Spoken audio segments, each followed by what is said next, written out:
Well, let's bring in CGTN's Roee Ruttenberg for more on this story.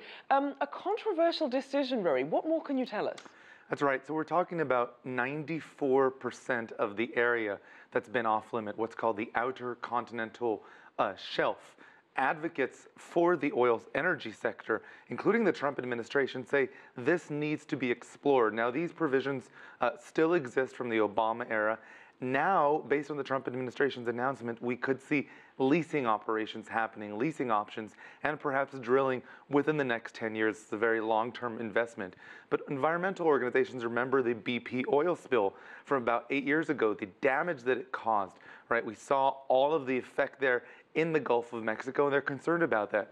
So we've seen objections from red states, from blue states. They're worried about what it will do to the waters, what it will do to their economies, to tourism. We saw that objection from Florida. It was acknowledged.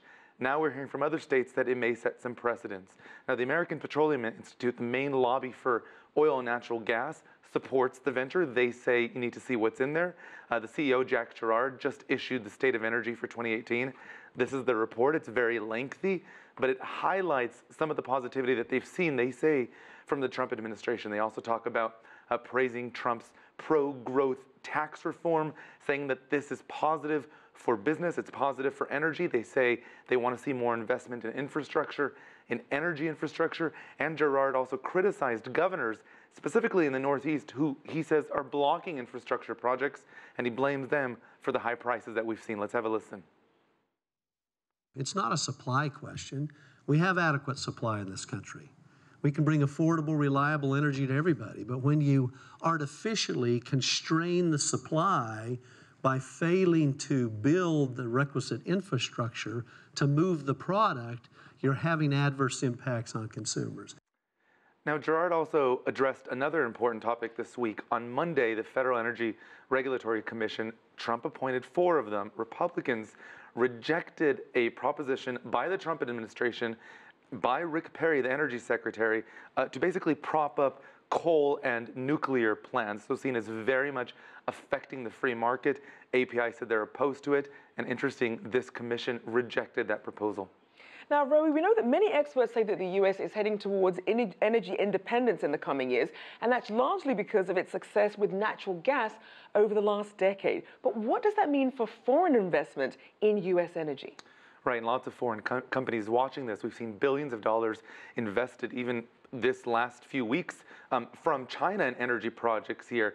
Now, API says they don't use the term energy independence. They say they talk about energy security and that all investment in a fair and free market is welcome.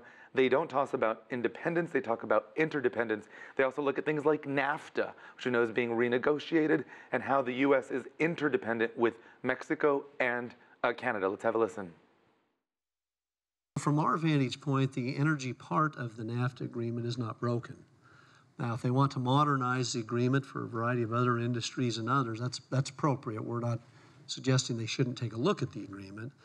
Our greatest concern is that if they're unable to reach agreement on some of those other parts, that we believe they should stay with the existing NAFTA construct as it relates to energy, as opposed to pulling out of NAFTA. And Rochelle, that's a concern that we've heard from other sectors as well, that their success will be sacrificed for the Trump administration's position on NAFTA. All right, well, thank you for breaking all this down for us, Roee Ruttenberg there.